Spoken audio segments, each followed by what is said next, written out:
Hace 20 días atrás, no, hace como 15 días atrás o 16 días atrás, llegó un ciudadano llamado Ricardo Martinelli en Panamá.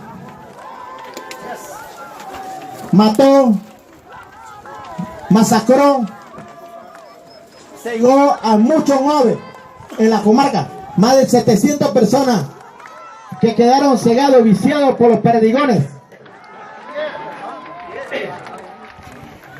En Changuinola murió el compañero Antonio Smith.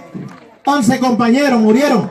En la comarca murió Mauricio Méndez, Jerónimo Tubrí.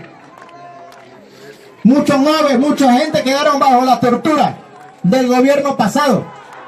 Y la gente quiere saber si ustedes están de acuerdo que se haga una investigación exhaustivamente. Pero para eso necesito la mano de ustedes, el apoyo de ustedes.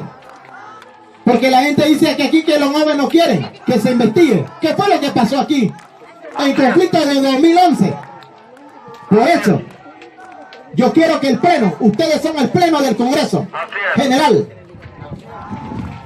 Ustedes aprueban que se investigue formalmente el conflicto del 2011. Levánteme la mano. Lo que se quieren que se investigue lo que pasó, lo que ocurrió en el 2011 en la comarca. Y que los responsables, tanto Martinelli, tanto Varela y otros, paguen. Que no se puede olvidar la masacre que ocurrió en la comarca Nueve Buglé.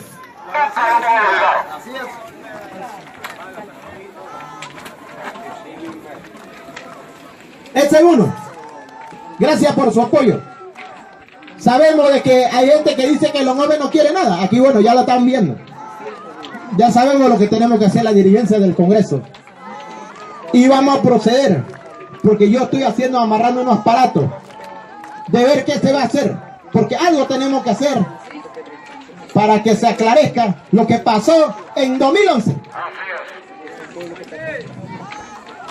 No consecuentemente, yo estoy agradecido, contento, alegre con mi justo actividad.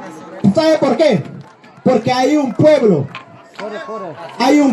que reclama justicia, hay un pueblo que le dice no a la minería, no a la hidroeléctrica. Hay un pueblo que todavía sigue guardando la cosmovisión espiritual, que es la única religión que vamos a salir defendiendo, la iglesia Mamatata. Cueste lo que nos cueste a nosotros. Muy buenas tardes.